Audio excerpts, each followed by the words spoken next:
Terima kasih Anda masih bersama kami di Sapa Indonesia Pagi. Saudara, seperti apa langkah KPU mempersiapkan pemilu berjalan aman, jujur, dan juga adil, serta bebas dari keteledoran seperti yang menjadi peringatan dari Presiden Joko Widodo. Dalam rapat konsolidasi nasional kesiapan pemilu 2024, Sabtu kemarin, Presiden Jokowi meminta KPU mempersiapkan pemilu secara maksimal, termasuk pencegahan agar sistem informasi pemilu tidak diretas. Menurut Jokowi, di era digital, sedikit saja kesalahan akan mengganggu kepercayaan masyarakat dan berdampak pada legitimasi pemilu. Sehingga saya mengajak jaminan kehandalan sistem informasi dan perangkat-perangkat penunjang pemilu harus berfungsi dengan baik, harus transparan, terbuka, jangan sampai terjadi pertasan, hati-hati mengenai ini. Sekali lagi, karena ini bisa berimplikasi politis, bisa berimplikasi politik. Dan saya ingin mengingatkan kita berada di era yang serba digital. Sedikit saja ada ketidakcermatan, langsung mengganggu kepercayaan masyarakat. Menanggapi pesan Presiden, Ketua Komisi Pemilihan Umum RI Hasyim Asyari memastikan kelancaran pemilu 2024. KPU bekerja sama dengan sejumlah kampus hingga Badan Siber dan Sandi Negara terkait sistem elektronik layanan kepemiluan. Kami dalam berbagai macam hal tentu nggak bisa bekerja sendirian. Misalkan seperti sistem IT KPU untuk layanan kepemiluan, kami didukung oleh beberapa kampus yang memang membangun sistem informasi tersebut. Demikian juga kami didukung oleh satuan-satuan di pemerintah seperti BSSN, kemudian BIN, kemudian Kemenkominfo, menjadi satu gugus tugas yang memberikan dukungan kepada KPU dalam rangka untuk penguatan tata kelola sistem informasi di KPU. Peringatan Presiden bukan tanpa sebab. Indonesia merupakan salah satu negara demokrasi terbesar di dunia, meski jumlah pemilihnya tidak sebesar India dan Amerika. Pemilu di Indonesia sering dinilai sebagai pemilu terkompleks di dunia, serta pemungutan suara tersingkat di dunia. Di pemilu 2024, KPU menetapkan daftar pemilih tetap sebanyak 204.807.222 orang.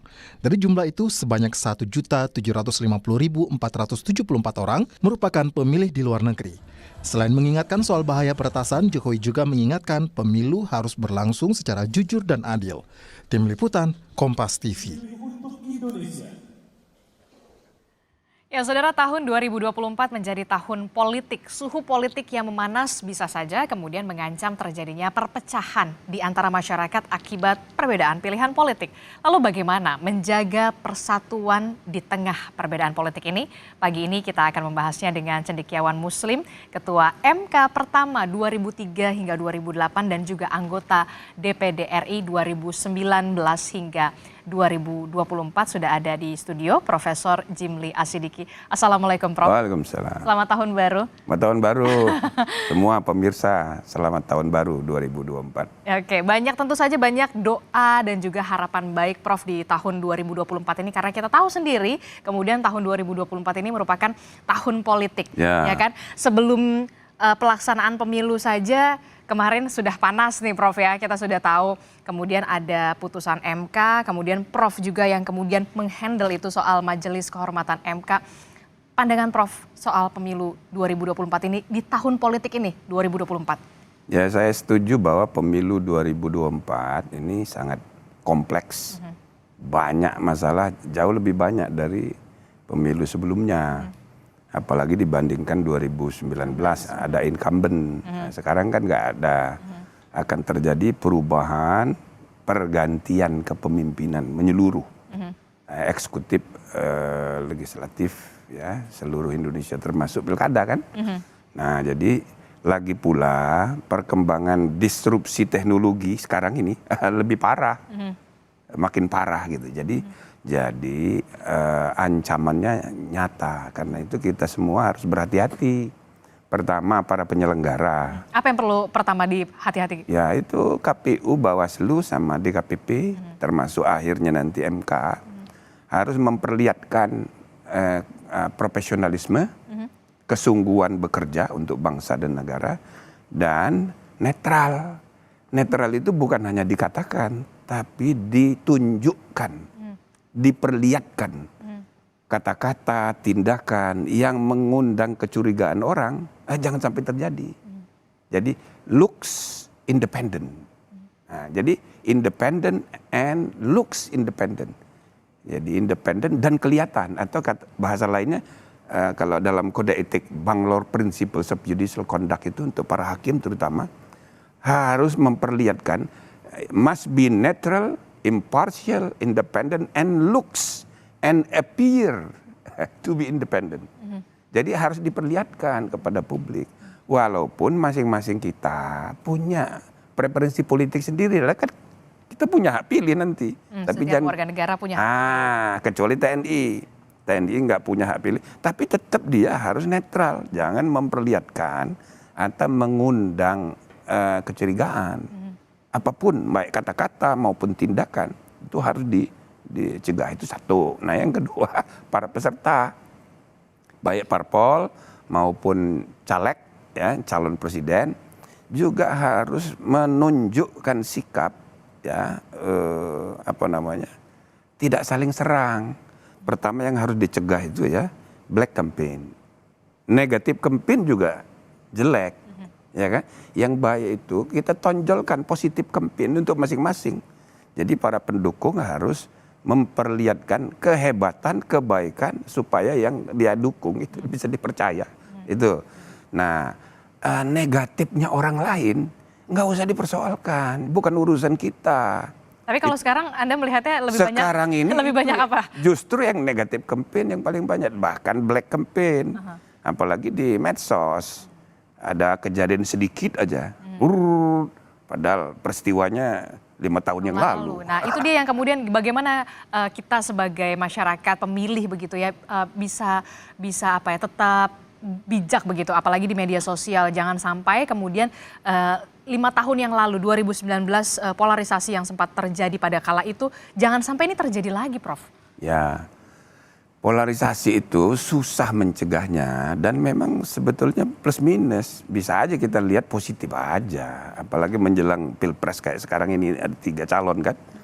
Ini bukan bipolarisasi tapi tripolarisasi, ya kan. Jadi sebetulnya tidak apa-apa. Jadi kita ini sudah terpecah 3. Jadi setiap orang ngomong di TV di mana begitu kelihatan, oh dia ini mendukung yang mana nih, kelihatan sudah gitu. Nah, jadi yang penting dalam komunikasi publik, apalagi para tokoh, ya, para pimpinan itu harus memperlihatkan mendidik masyarakat, jangan sampai melihat polarisasi pilihan ini jadi masalah yang akan berketerusan. Semakin jelas begitu. Nanti setelah 14 Februari ini harus disiapkan, harus selesai. Ya, perbedaan pendapatnya. Begitu kita udah dapat presiden, itu presiden kita semua. Jangan nanti simpan dendam. Tapi kalau marahnya kelewatan, itu jadi dendam. Atau memuja-mujinya terlalu kelebihan, itu juga salah. Terlalu fanatis begitu. Terlalu fanatis juga salah. Nah, ini menarik ya, Prof. Tadi Prof mengatakan kemudian penyelenggara pemilu harus netral, tidak hanya sekedar ucapan, tapi kemudian harus ditunjukkan begitu. Lihatkan. Nah, kalau untuk elit politiknya ini seperti apa? Untuk kemudian harus tetap menjaga supaya tensi politik kita di 2024 ini tensinya ya nggak perlu panas-panas lah, paling nggak hangat aja lah. Kalau saya menilainya ini hangat aja. Jadi setiap pemilu pasti begini. Ya masa nggak jadi hal yang biasa. Iya, masa nggak ada seru-seruan dikit paling marah-marah. Masa nggak ada begitu. Ya, jadi kalau kita lihat dengan helikopter view, ini lucu-lucu aja ini. Biasa. Nah cuma itu tadi kalau kita berlebihan, itu bisa luka. Nah itu bisa menimbulkan masalah. Jadi saya ada salah satu statement bagus dari Pak Jokowi di sini tidak disebut tentang optimisme. Optimisme itu. Nah, yang lain pada marah itu, apaan optimis? Nah, ini kan soal cara. Tentu banyak sekali masalah, tapi para pejabat apalagi presiden, dia kan harus memperlihatkan optimisme untuk mendidik publik. ya kan? Untuk menunjukkan kepada rakyatnya. Ya, biasanya begini, orang yang sedang di jabatan selalu optimis. Orang di luar jabatan ada dua kemungkinan, calon atau mantan. Ini biasanya pesimis. Nah, tapi untuk mendidik publik, memang optimisme itu yang harus ditonjolkan. Sebab ya, sikap optimis maupun pesimis, data pendukungnya ada. Jadi dua-duanya itu sebenarnya benar. Tapi dari perspektif masing-masing. Tapi begini, Prof. Optimisme seperti apa yang kemudian masih bisa diharapkan dari rakyat begitu ya, dari masyarakat di pemilu 2024 ini? Ya, saya menghimbau semua seperti tadi Ketua KPU datang ke TPS, jangan jadi kelompok keempat yang apatis dan golput.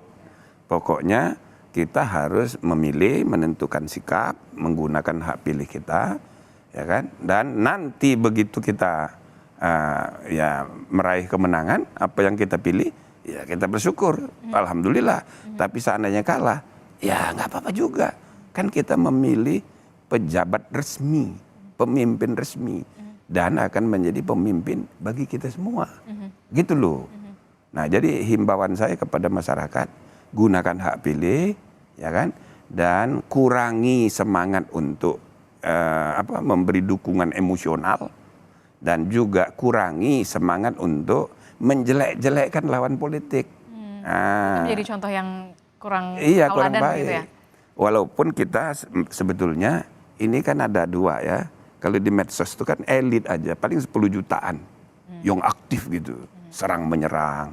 Tapi kalau ya rakyat biasa, bisa-bisa aja dia, nggak terlalu peduli dengan hiruk pikuk begini kan. Nah, pertanyaan saya kemudian di pemilu 2024 ini sebenarnya yang dalam tanda kutip sibuk itu lebih ke elitnya kah atau kemudian di grassroots-nya?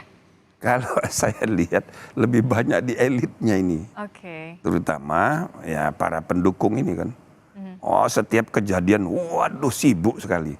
Ya kan? Ada kejadian di mana meninggal di Madura. Waduh, itu kan tim sukses salah satu paslon yang apa namanya relawan yang meninggal.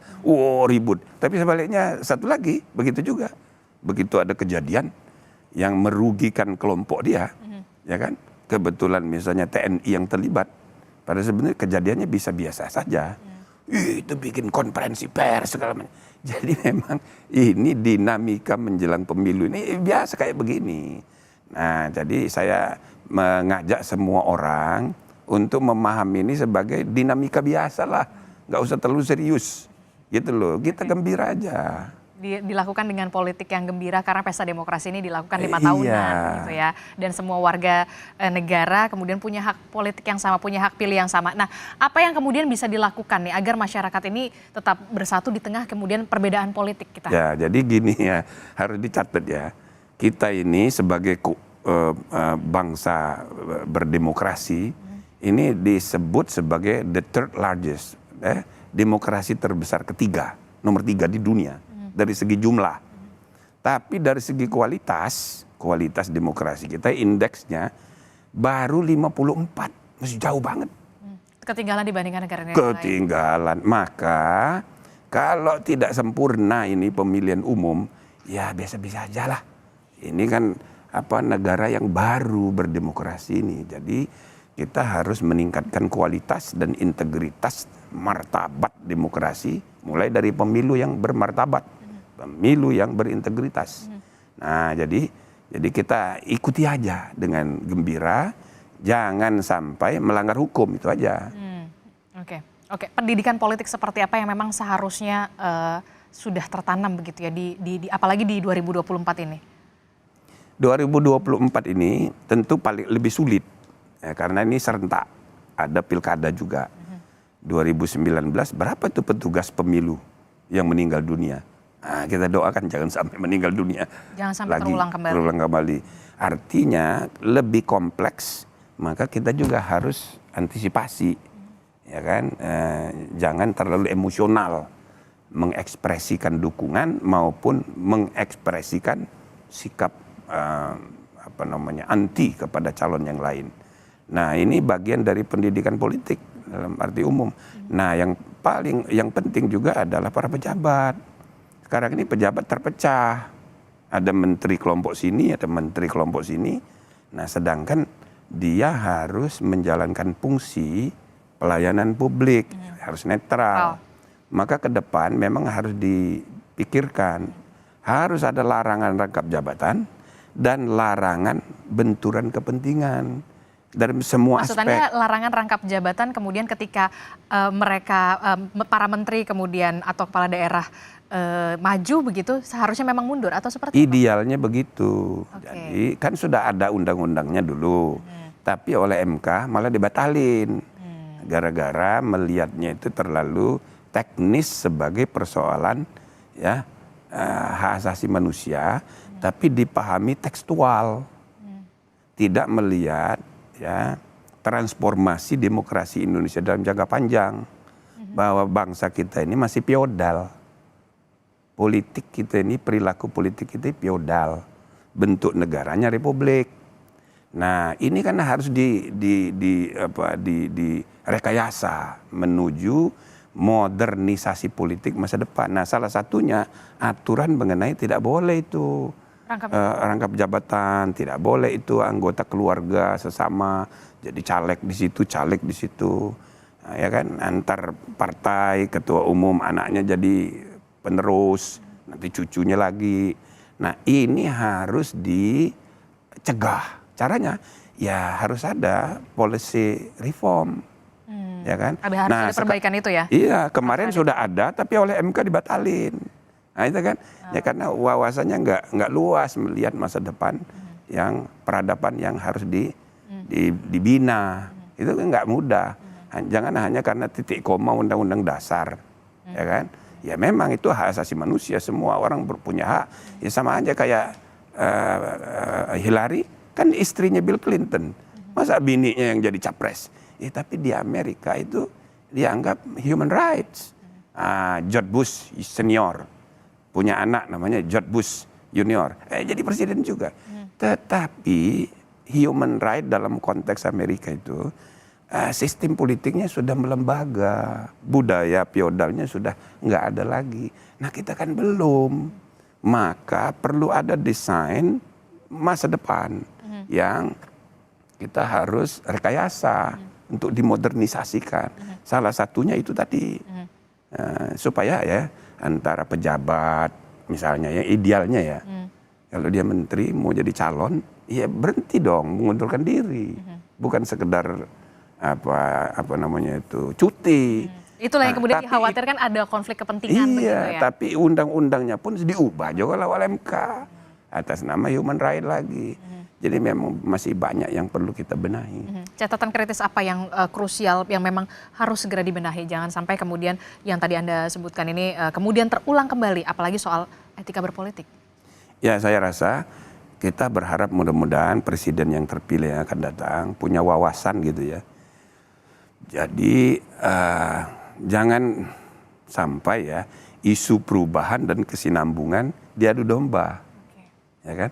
Ini keniscayaan dua-duanya itu. Kesinambungan itu keniscayaan. Harus. Tapi perubahan, reform to transform, itu juga keharusan. Jadi dua-duanya sebetulnya ya itu bagian dari kebutuhan bangsa kita ke depan. Jadi harus ada banyak perbaikan. Nah, harapan kita presiden yang akan datang memahami ini.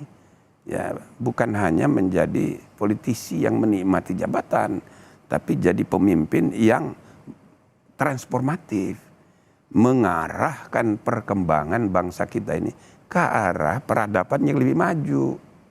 Salah satunya konflik kepentingan antara institusi dengan jabatan, antara keluarga dengan ini, termasuk ya antara media dengan politik, dengan bisnis, dengan civil society. Itu harus ada pembedaan dan pemisahan. Kalau sekarang kan enggak. Saya sih agak susah juga. Aduh, makanya begitu diundang Kompas, ya udah dah Kompas deh. Saya rasa Kompas masih relatif netral. Independen. Gitu. Yang lain itu sudah punya Capres semua, bagaimana ini? Oke, terakhir Prof, ini sebenarnya pertanyaan, peran siapa yang kemudian sangat penting untuk kemudian menyatukan masyarakat? Apakah kemudian elitkah atau seperti apa? Apalagi di tahun politik ini yang tadi Anda sebutkan, ya bisa dikatakan ini dinamikanya sebenarnya biasa saja, hangat saja. Seperti apa?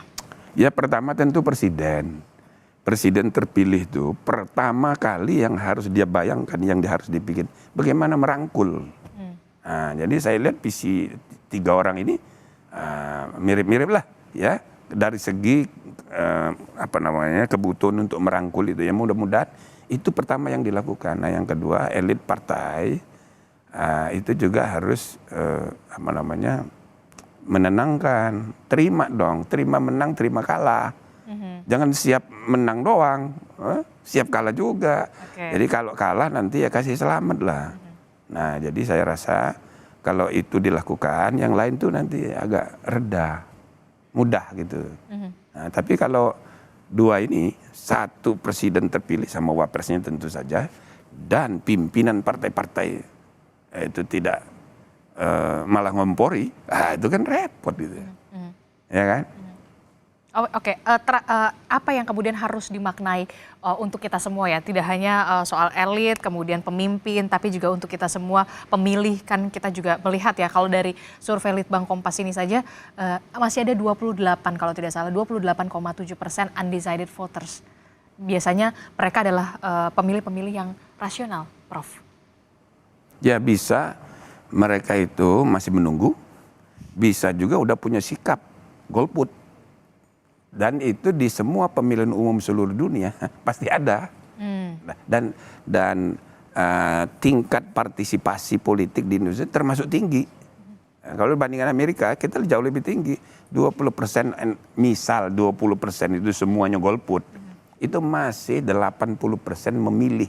Artinya sudah tinggi itu.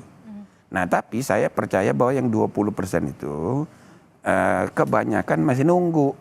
Nah jadi masih menunggu apa nih? Masih menunggu ini kira-kira pertama siapa yang bakal menang, kan? Yang kedua debatnya bagaimana ini? Debatnya karena belum selesai nih, ya belum kan? selesai nih, debatnya bagaimana ini? Masuk akal apa enggak? Kalau hanya membual-bual saja, nggak percaya dia, ya kan? Walaupun di mata publik, mata rakyat, ini yang namanya debat ini nggak terlalu berpengaruh juga. Mereka udah punya sikap. Udah punya pilihan masing-masing. Udah punya pilihan masing-masing. Jadi intinya para pemirsa sekalian, kita selamat tahun baru ya, dan selamat juga memasuki tahun untuk menentukan pergantian kepemimpinan nasional, baik eksekutif maupun legislatif. Insya Allah kita harus optimis tahun 2024 damai dan berhasil. Oke, optimis pemilu 2024 ini berlangsung damai dan juga berhasil. Harapan Prof untuk tahun ini, tahun politik 2024. Ya, saya harapkan semua pemilih itu tadi menggunakan hak pilihnya. Kedua, semua peserta pemilihan umum baik lembaga partai maupun para caleg itu mulai mengurangi, ya kan, negatif campaign, apalagi black campaign, ya, apalagi zaman sekarang banyak hoax, 90% informasi di medsos itu ya sebenarnya nggak benar. Makanya para ahli menyebutnya post-truth era atau pasca kebenaran. Kalau dalam Islam menyebutnya kebenaran baru. Sebenarnya kebenaran baru ya bukan kebenaran gitu. Nah jadi kita sedang berada di keadaan yang kayak begitu, rumit. Jadi kalau kita tidak sadar, kita tidak berusaha, walaupun ya optimisme itu keharusan.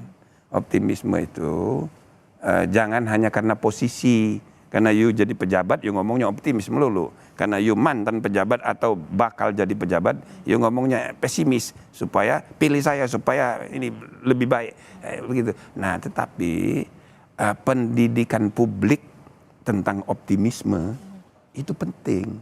Efek Oedipus dari ramalan kita tentang masa depan yang optimis itu akan berpengaruh. Begitu juga kalau kita membayangkan masa depan pesimis, itu berpengaruh juga. Sehingga orang akan berbuat sesuatu yang kontraproduktif. Padahal nyatanya, sekali lagi ya, sikap optimis, pesimis, sama-sama punya data, sama-sama punya dasar, gitu kan. Tetapi kalau kita memilih sikap optimis, jauh lebih baik. Karena baik optimis maupun pesimis, kuncinya kan what to do. Apa yang mesti kita kerjakan. Kalau Anda sekedar optimis tapi utopis, what to do-nya nggak jelas. Atau Anda juga asal pesimis, asal marah doang, ya kan? Tapi what to do-nya nggak jelas. Nah, what to do itu jauh lebih mudah dilakukan kalau semua kita mendidik bangsa ini untuk optimis. Itu pilihan moral yang paling baik untuk mensukseskan pemilu 2024. Optimis pilihan moral terbaik untuk menyukseskan pemilu 2024. Tentu saja kita berharap ya di pemilu 2024 ini kita benar-benar memiliki pemimpin yang kemudian memikirkan rakyatnya, amanah begitu ya, dan juga kemudian bisa membawa Indonesia yang ke arah yang lebih baik pastinya ya Prof ya. Baik. Jangan hanya memimpin para pendukungnya, memimpin seluruh bangsa Indonesia. Memimpin seluruh bangsa. Termasuk yang tidak memilih dia. Oke, ya bagus. Luar biasa, keren sekali terakhir ya Prof. Terima kasih Prof untuk perbincangan singkat kita di Sapa Indonesia Pagi. Semoga pemilu 2024 ini betul-betul nanti akan ada pemimpin-pemimpin yang benar-benar berkualitas, kemudian juga memikirkan rakyatnya begitu ya. Terima kasih Prof sudah bergabung. Selamat tahun baru. Selamat tahun baru Prof, sehat selalu ya Prof.